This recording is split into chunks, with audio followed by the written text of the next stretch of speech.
राधे कृष्ण सबको। बहुत बहुत स्वागत है आप सबका मेरे चैनल पर टैरेट विद वी मनहास। तो सबसे पहली बात तो जो लोग नए हैं उनका बहुत बहुत स्वागत और जो लोग वापस आए उनका बहुत बहुत थैंक्स।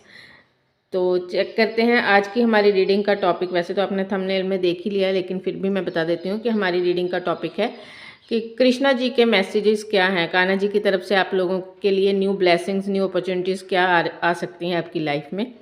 तो इसके लिए हमने आज पिक ए कार्ड रीडिंग करेंगे। तो 3 कार्ड्स मैंने रखे हैं। इन तीनों कार्ड्स में से आप इंट्यूटिवली एक कार्ड को भी देख सकते हो, 2 को भी, और अगर आपको इंटरेस्टिंग लगे तो आप पूरी वीडियो भी देख सकते हो। लेकिन अगर आपको एक कार्ड की रीडिंग देखनी है, मतलब एक कार्ड चूज़ करना है, तो आप इंट्यूटिवली इन कार्ड्स को चूज़ कर सकते हो। इन केस आपको ऐसे प्रॉब्लम होती है, नहीं समझ में आ रहा कि किस कार्ड के साथ आपकी रीडिंग मैच होगी, तो फिर आप डिस्क्रिप्शन बॉक्स में चेक करना। वहाँ मैं आपके लिए एक आपका ना एक बर्थ मंथ के अकॉर्डिंग सेट कर दूंगी कि कौन सी पाइल के साथ कौन से बर्थ मंथ रेजोनेट होंगे, तो आप उनके अकॉर्डिंग भी रीडिंग को चेक कर सकते हैं। तो मैं आपको कार्ड्स शो कर देती हूँ यहाँ पर। तो हमारा फर्स्ट कार्ड होगा द 4th हाउस। ये देखिए कितना प्यारा कार्ड है वैसे। तो इस तरह से आपको जिस कार्ड के साथ ज़्यादा कनेक्शन फील होता है। सेकंड कार्ड हमारा जोडिक साइन का कार्ड है, तो ये है टॉरस, ठीक है जी। थर्ड कार्ड हमारा होगा प्लैनेट कार्ड वीनस, ठीक है। तो इस तरह से आप तीनों में से कोई एक कार्ड चूज़ कर लो और फिर हम स्टार्ट करते हैं कार्ड 1 से रीडिंग। Hello pile 1। तो बहुत बहुत स्वागत है आप सबका जिन्होंने भी पाइल 1 सेलेक्ट किया। तो चलिए चेक करते हैं कि जिन्होंने भी ये पाइल सेलेक्ट की, ये कार्ड सेलेक्ट किया, the 4th house, your home and the root of your beings, ठीक है। इनके लिए देखते हैं कि क्या मैसेज है कान्हा जी की तरफ से। चैनल को लाइक शेयर एंड सब्सक्राइब करना, और अगर रीडिंग्स पसंद आए तो मुझे मैसेजेस रेजोनेट हों तो मुझे कमेंट बॉक्स में आप बताना कि कौन से मैसेज आपको पसंद आए, ठीक है। और पर्सनल रीडिंग चाहिए हो तो वो पेड होती है, पेड सर्विस है, लेकिन आप उसके लिए व्हाट्सएप पर मेरा नंबर ले सकते हो। व्हाट्सएप पर नंबर शो किया मैंने, सॉरी डिस्क्रिप्शन में।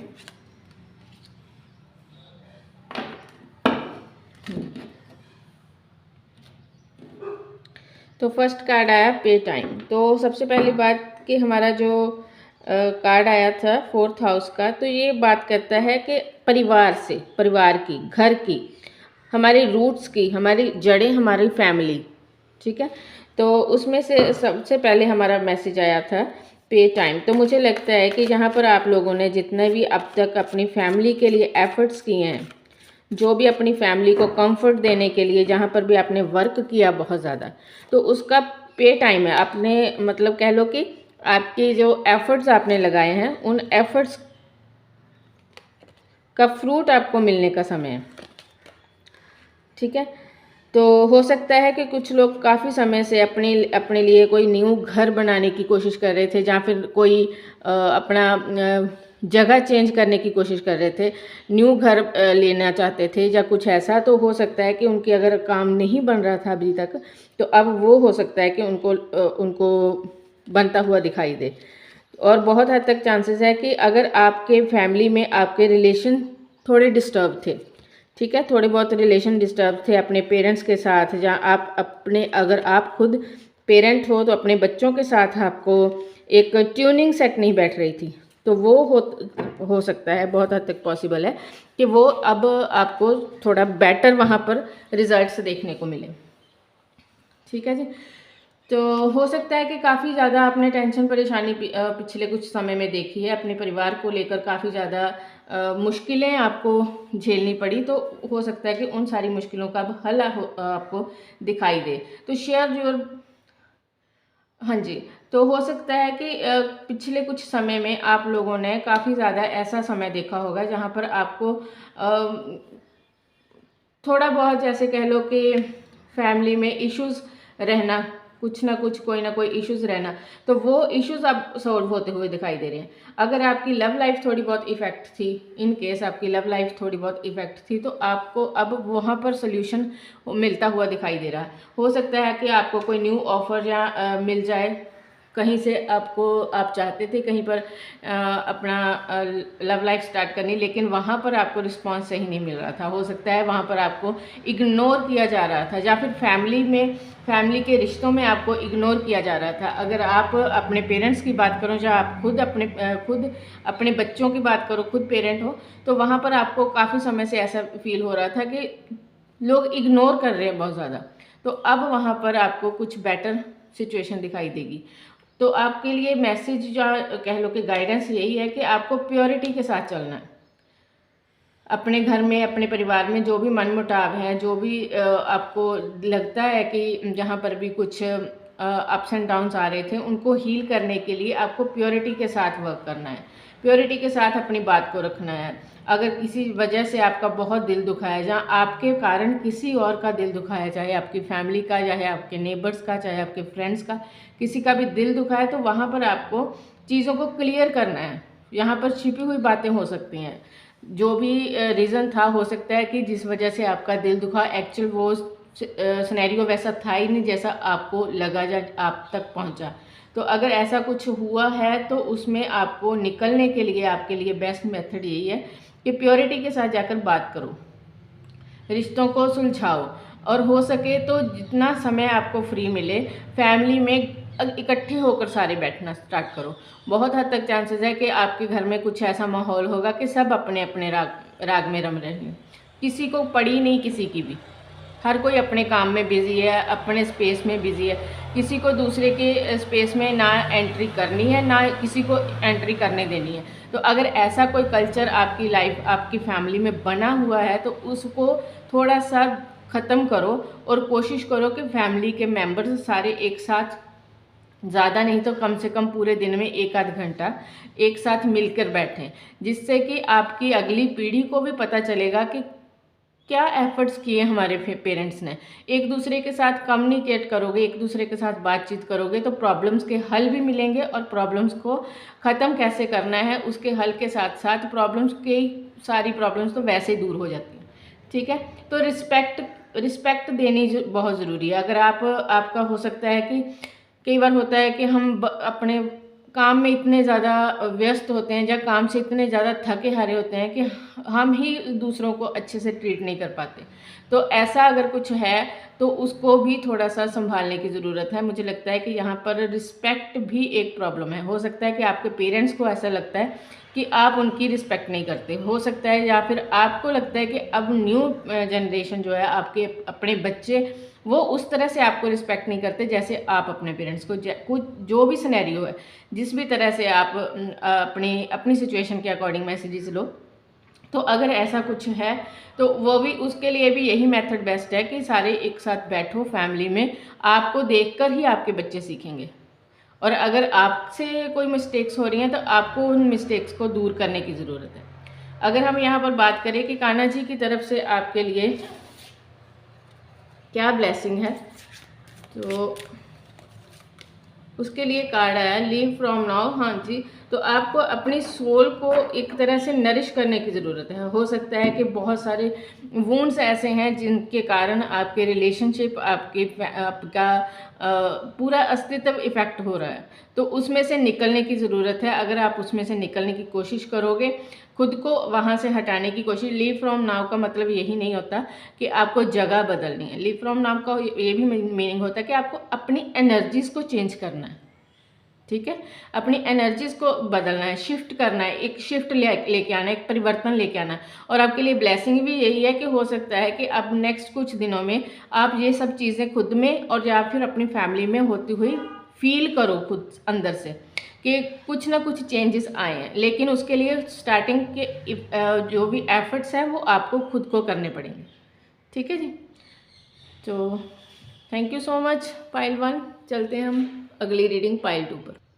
हाय पाइल 2, बहुत बहुत स्वागत है आप सबका जिन्होंने भी पाइल 2 को सिलेक्ट किया है, टॉरस के कार्ड को। तो सबसे पहले हम इस कार्ड को देख लेते हैं। तो आपको सबसे पहली बात तो ये है कि आपको थोड़ा सा नेचर के क्लोज रहना है। अगर आपके लिए ब्लेसिंग्स की बात करें तो देखते हैं कि कान्हा जी की तरफ से आपके लिए क्या ब्लेसिंग्स हैं। और टॉरस एक तरह से जो वृषभ राशि के लोग होते हैं, जातक होते हैं, वो काफ़ी ग्राउंड टू अर्थ होते हैं, काफ़ी ज़्यादा एक स्टबर्न नेचर के भी होते हैं, और इनको चीज़ों को संजो के रखना बहुत अच्छा लगता है। तो मुझे लगता है कि इस वक्त जिन्होंने भी ये सेकंड पाइल हमारी सेलेक्ट की है, सेकंड कार्ड हमारा सेलेक्ट किया है, इन्होंने काफ़ी ज़्यादा ट्रांसफॉर्मेशन देखा है लाइफ में, बहुत ज़्यादा ट्रांसफॉर्मेशन, बिग ट्रांसफॉर्मेशन, ऐसे ट्रांसफॉर्मेशन आए हैं इनकी लाइफ में कि हिल जाए इंसान। देखो कितना प्यारा कार्ड आया, डेथ का कार्ड, बिलीव, और फिर आया टाइम टू रिलैक्स। तो जॉय योर फ्रेंडशिप का कार्ड के साथ हमारी रीडिंग स्टार्ट हुई है। तो मुझे लगता है कि शायद आपने पास्ट में बहुत ज़्यादा दुख देखा, पेन देखा, लेकिन अब आपको जो बेस्ट आपके लिए ब्लेसिंग आ रही है वो यही आ रही है कि चेंज का टाइम है। ठीक है, एनर्जीज़ को शिफ्ट करो, एनर्जीज़ को चेंज करने का टाइम है। तो जो भी आपकी लाइफ में अगर आपको देखने को मिला है ट्रांसफॉर्मेशन, तो वो हुआ आपके ही फ़ायदे के लिए, आपकी भलाई के लिए ही हुआ है। तो आपको कहा जा रहा है कि अपनी फ्रेंडशिप को एंजॉय करो। अगर आप बहुत सैड फील कर रहे हो, बहुत लॉनली फील कर रहे हो, आपको लगता है कि लाइफ में बहुत उथल पुथल मच चुकी है, तो थोड़ा सा रिलैक्स करने के लिए आपको ज़रूरत है अपने फ्रेंड्स के साथ थोड़ा टाइम स्पेंड करो। हो सके तो कोई न्यू फ्रेंड का अगर फ्रेंडशिप का अगर ऑफर आ रहा है तो उसको एक्सेप्ट करो। हो सकता है आपने लव लाइफ में काफ़ी ज़्यादा ट्रांसफॉर्मेशन देखा, हो सकता है रिसेंटली आपका कोई ब्रेकअप वगैरह हुआ है जिस वजह से आप काफ़ी सैड, काफ़ी अलोन, काफ़ी लॉनली फील कर रहे हो, काफ़ी बहुत ज़्यादा आप परेशान हो। इस तरह से आपने अपनी लाइफ को बना लिया, खुद को बना लिया कि बिल्कुल सूनापन सा जैसे लाइफ में किसी और चीज़ की तरफ ध्यान ही नहीं जा रहा, बस अपने पास्ट में ही उलझ कर रह गई आपकी सारी एनर्जी। पूरा दिन सोचते रहना कि क्या हुआ, क्यों हुआ और कैसे हुआ। इस सब से निकलने के लिए आपको गाइडेंस दी जा रही है कि इस सब से निकलने के लिए बेस्ट मेथड है कि अपने फ्रेंड्स को अगर हो सके तो अपने घर पर इनवाइट करो, उनके साथ पार्टी वगैरह प्लान करो, उनके साथ बाहर घूमने जाओ। अगर आप ऐसा करोगे तो उसके बाद आपको बिलीव करना होगा परमात्मा की शक्ति पर कि कान्हा जी यही कह रहे हैं कि जो भी हुआ आपके फ़ायदे के लिए ही हुआ। हमें लॉन्ग टर्म नहीं पता होता कि लाइफ में क्या होना है, लेकिन परमात्मा सब जानते हैं। हम उन्हीं के बच्चे हैं, हमारे साथ जो भी होता है अगर अच्छा बुरा हमें लेसन्स देने के लिए होता है। जो भी आपके साथ हुआ, जिस भी वजह से आप पेन में हो, वो हुआ इसीलिए है क्योंकि आपको कोई न्यू जर्नी आपकी लाइफ में स्टार्ट होनी थी। परमात्मा की शक्ति पर अगर आप विश्वास करोगे तो बहुत जल्द आपको ये अबंडेंस, देखो सन का कार्ड आया बिलीव के साथ, आपको बहुत जल्द एक अबंडेंस आपकी लाइफ में आएगी। हो सकता है कि आपको कहीं विदेश वगैरह का टूर लगाने का मौका मिले, हो सकता है कि आपके अगर कोई रुके हुए काम थे फॉरेन को लेकर तो वहाँ पर आपको जाने का समय मिले, या फिर कोई लेडी ऐसी आपकी लाइफ में आए, कोई फीमेल फिगर यहाँ पर दिखाई दे रही है जिससे आपको ऐसी गाइडेंस मिले जिसके कारण आप अपनी लाइफ में मूव ऑन कर पाओ। ये सारा पेन का जो साइकिल चल रहा है इसमें से आप बाहर निकल पाओ। टाइम टू रिलैक्स, जो भी परेशानी चिंता आई थी आपकी लाइफ में उसमें से रिलैक्स होकर निकलने की ज़रूरत है। नाइट ऑफ कप के साथ 9 ऑफ कप का कार्ड आया है, तो हो सकता है चीज़ें थोड़ा स्लो चलें, लेकिन आपकी लाइफ में प्यार एक एज ए ब्लेसिंग एंटर होने वाली है। मुझे लगता है कि यहाँ कोई ना कोई कार्मिक साइकिल ख़त्म हुआ है, लेकिन एक न्यू फ्रेश बिगनिंग आपकी लाइफ में होगी, बहुत अच्छी बिगनिंग होगी। और ये जो भी पार्टनर आएगा इसके आने के बाद आपकी लाइफ में अबंडेंस आएगी, हैप्पीनेस आएगा, और साथ ही साथ में आपके पुराने सारे वुंड्स हील हो जाएंगे। मुझे लगता है कि आपको ये सब अगर आप चाहते हो कि अपनी लाइफ में एक ट्रू सोलमेट को अट्रैक्ट करना, तो उसके लिए बहुत ज़रूरी है खुद पॉजिटिव रहो। और ये सारी जो डेथ वाली एनर्जी थी, जो एक पेन वाली एनर्जी थी, ट्रांसफॉर्मेशन के कारण आए हुए पेन वाली एनर्जी, इसमें से आपको बाहर निकलना है। बाहर निकलो, इंजॉय करो लाइफ में। ऑटोमेटिकली धीरे धीरे सब चीज़ें चेंज हो। नाइट की एनर्जी थोड़ी सी स्लो होती है, लेकिन बहुत अच्छे रिजल्ट आएंगे आपको, क्योंकि ये 9 ऑफ कप के साथ आया है। एक प्रॉमिसिंग वाली एनर्जी आएगी आपकी लाइफ में। एक ऐसा बंदा, ऐसी बंदी, जो भी जेंडर स्पेसिफिक नहीं है रीडिंग, जो भी पर्सन न्यू आएगा उसको वेलकम करने के लिए ज़रूरी है, अपनी लाइफ में वेलकम करने के लिए ज़रूरी है बहुत कि आप पुराने ज़ख्मों से बाहर निकलो। ठीक है, खुद हैप्पी रहो, खुद खुश रहो, और धीरे धीरे परमात्मा पर विश्वास अपना प्रगाढ़ करते जाओ, मतलब मजबूत करते जाओ। ठीक है। जितना आपका विश्वास मजबूत होगा, जितने आप पॉजिटिव फील करोगे, उतनी ही जल्दी आपकी लाइफ में पॉजिटिव चेंज आता हुआ दिखाई देगा। टॉरस का कार्ड आप लोगों ने सिलेक्ट किया, हो सकता है आप लोगों की राशि टॉरस हो, लेकिन अगर राशि टॉरस नहीं है, वैसे आपको कार्ड अट्रैक्ट लगा, तब भी मैं बता दूं कि ये कार्ड के साथ जो एनर्जी आई है, वहाँ पर लोग जितना ग्राउंड टू अर्थ रहें, जितना नेचर के क्लोज रहें, जितना प्रकृति के साथ इंजॉय करें, उसके साथ तालमेल बना कर रखें, उतना ही ये लोग लाइफ में अबंडेंस को हासिल करते हैं। हो सके तब पेड़ पौधे लगाना, गमले वगैरह घर पर लगाना, ये सब स्टार्ट करो। छोटी छोटी चीज़ों से ही बहुत बड़े रिजल्ट्स कई बार मिल जाते हैं। अगर मन हो आपका, आप कर सकते हो, तो कोशिश करो कि थोड़ा बहुत गार्डनिंग करनी स्टार्ट करो। घर में गमले लगाओ, फूल लगाओ। वैसे भी फ्लावर्स की एनर्जी ऐसी होती है कि वहाँ अच्छे अच्छे फ्लावर घर पर लगे हों तो वैसे ही देखकर मन खुश हो जाता है। ठीक है, तो अपनी नेगेटिव एनर्जी को पॉजिटिव शिफ्ट में चेंज करने के लिए ज़रूरी है कि पहले खुद अपना माइंडसेट को क्लियर करो और फिर आप खुद पर वर्क करो। बहुत जल्द आपकी लाइफ में न्यू अबंडेंस और न्यू अपॉर्चुनिटीज़ के सारे डोर्स ओपन हो जाएंगे। Thank you so much pile 2। Hello pile 3, जिन्होंने भी ये पाइल सेलेक्ट किया, पाइल 3 वीनस के कार्ड को और द प्लेनेट के कार्ड को, जो भी चीज़ आपको अट्रैक्ट लगी कार्ड का, ये साइड या ये साइड, तो देखते हैं कि पाइल 3 वालों के लिए क्या एनर्जी से निकल कर आती हैं। मुझे लगता है जिन्होंने भी ये कार्ड सेलेक्ट किया है ना, सबसे पहली बात तो ये कि आप लोग देखने में बहुत क्यूट हो। आप लोगों की खूबसूरती का मतलब सिर्फ चेहरे से नहीं होती। खूबसूरती किसी तरह, किसी लहजे में भी हो सकती है। नेचर वाइज हो सकता है कि आप बहुत अच्छे हो, बहुत खूबसूरत हो, लोग आपको बहुत अप्रिशिएट करते हैं। देखिए हमारे messages. Make the right choice, death card, new beginning and love Karma. चलिए चेक करते हैं।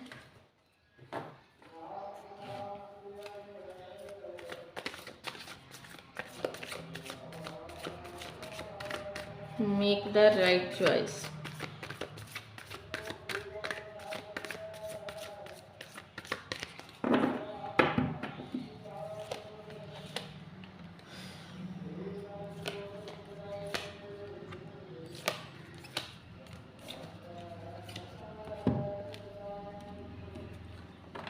तो हमारा पहला कार्ड था मेक द राइट चॉइस। तो मुझे लगता है कि ये पाइल वाले जो भी लोग हैं, ये पहली बात तो ये कि काफ़ी इनोसेंट हैं।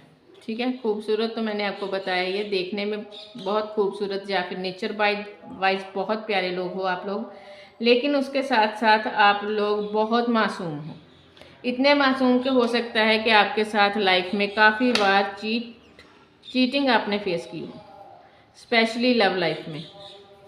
ठीक है, लव लाइफ में काफ़ी ज़्यादा आपने चीटिंग फेस की, जिस वजह से हो सकता है कि आपको अपनी वर्थ पर ही डाउट होना स्टार्ट हो गया कि मेरा जन्म ही क्यों हुआ। जैसे होता है ना कई बार कि सब लोग मुझसे नफ़रत करते हैं, मुझे छोड़कर चले जाते हैं। जो भी इंसान मेरी लाइफ में आता है, चाहे वो लव रिलेशनशिप में हो या फिर कोई वैसे नॉर्मल फ्रेंडशिप हो, तो लोग बहुत जल्द मुझे, सॉरी थोड़ी डिस्टर्बेंस थी। तो शायद आप लोगों को लगता हो कि काफ़ी ज़्यादा लोगों से आपको चीटिंग मिली, चाहे फ्रेंडशिप हो चाहे फिर लव लाइफ। तो आपके लिए यही है कि जो भी लाइफ में ये फेजेस आए, जिन्होंने भी आपको चीट किया या आपको धोखा दिया या आपको पेन दी, तो वो एक तरह से आपका कार्मिक लेसन्स था। ठीक है, उसमें से बाहर निकलो, उसमें से बाहर निकलने का टाइम आ गया। ये न्यू बिगिनिंग का कार्ड आया, साथ ही साथ में लॉ ऑफ कर्मा। कितने प्यारे कार्ड है। तो आपकी लाइफ में एक न्यू बिगनिंग होने जा रही है, लेकिन अगर आप इस एनर्जी में रहोगे, हर वक्त वही पुरानी याद, वही चीज़ें सोचते रहना, वही सारे पेन के साथ ही डूबे रहना, दिल दिमाग में वही चीज़ें शाई रहेंगी, तो फिर ये न्यू बिगनिंग के रास्ते में ये चीज़ें रुकावट बनेंगी। ठीक है, ये एक लॉ ऑफ कर्मा है, जैसा आप कर्म करोगे वैसा आपको रिजल्ट मिलेगा। लॉ ऑफ कर्मा के साथ हमारा हैंगमैन का कार्ड आया और साथ ही साथ में 3 ऑफ वॉन्ड का। तो अगर आप चाहते हो कि आपकी लाइफ में न्यू बिगनिंग हो, एक एक अच्छे इंसान से आपकी मुलाकात हो, या फिर एक, अगर आप सपोज़ करो कि आप लव लाइफ की बात नहीं कर रहे, आप करियर की बात कर रहे हो, तो वहाँ पर भी अगर आप चाहते हो कि एक अच्छा पार्टनर आपको मिले, तो उसके लिए ज़रूरी है कि पहले आप अपने अंदर चेंज लाओ, खुद को वैल्यू देना स्टार्ट करो। यहाँ पर कुछ लोगों के लिए सबसे बड़ी समस्या ही ये बन चुकी है कि उन्होंने खुद को वैल्यू करना बंद कर दिया। आप लोग बहुत मासूम हो, इसी वजह से आप लोगों को बार बार पेन मिला, हर्ट मिला। हो सकता है कि आपके अंदर ये कमज़ोरी रही, शुरू से ही कमज़ोरी रही कि आप लोगों पर ब्लाइंड ट्रस्ट करते हो। तो ये सारे साइकिल्स जो आपकी लाइफ में रिपीट हुए हैं, बार बार आपको पेन मिलना, बार बार आपको चोट मिलना, बार बार आपको चीटिंग मिलना, तो उसका रीज़न यही था कि परमात्मा आपको एक लेसन देना चाहते थे कि अंधविश्वास नहीं करना, किसी पर भी ब्लाइंड ट्रस्ट नहीं करना, चीज़ों को देखो, परखो, सबसे पहले खुद की वैल्यू करो। हो सकता है जब आप किसी कनेक्शन में जाते हो तो आप वहाँ पर खुद अपने आप को ज़ीरो कर देते हो, बस सामने वाले को ही एक परमात्मा का दर्जा दे देना कि जो कह रहा है, जो कर रहा है वही सही, वही सब ठीक है। अपनी वर्थ को नहीं पहचानना, खुद को वैल्यू नहीं देना, अपनी इम्पोर्टेंस ख़त्म कर देना। और इसी वजह से आपके साथ ये सब चीज़ें बार बार रिपीट हुई, क्योंकि परमात्मा आपको लेसन देना चाहते थे कि ऐसा करना गलत है। अपनी वर्थ को पहचानो। आप अपने आप में एक पूरी सृष्टि हो, हर इंसान अपने आप में एक पूरी सृष्टि है, लेकिन जब हम अपनी वैल्यू नहीं करना बंद कर देते हैं, तब हमारी लाइफ में ऐसे लोगों की एंट्री होती है जो हमें हमारी अपनी वर्थ को पहचानने में हमें एक तरह के टॉक्सिक बिहेव करके, ठीक है, कार्मिक रिलेशन जो होते हैं उनका यही काम होता है, वो हमें पेन दे दे के समझाते हैं। जो सोलमेट्स होते हैं वो हमें प्यार से हमें सपोर्ट करके समझाते हैं, लेकिन जब कार्मिक्स के साथ हमारा कोई साइकिल चलता है तो वहाँ पर हमें पेन मिलता है। और पेन मिलता किस लिए? ताकि हम सीख पाएँ। तो यहाँ पर सबसे पहली बात यही ज़रूरी है कि जो भी पास्ट में हुआ उसमें से लेसन्स लो। तो आपके लिए ब्लेसिंग यही है कि बहुत जल्द आपकी लाइफ में न्यू बिगनिंग्स आएंगी, लेकिन उसके लिए आपको लव कर्मा को समझना होगा। खुद में पॉजिटिव रहो, खुद की वर्थ को पहचानो, सेल्फ लव करो। जब आप सेल्फ लव करोगे तो दुनिया आपसे प्यार करेगी, लेकिन अब जब आप खुद को ही कोसते रहोगे तो कोई भी आपकी तरफ अट्रैक्ट होने की बजाय आपको उल्टा ऐसे साइकिल्स में ही डालेंगे। ठीक है, तो थैंक यू सो मच। मुझे लगता है कि आपको रीडिंग पसंद आएगी। अगर पसंद आई तो लाइक, शेयर एंड सब्सक्राइब।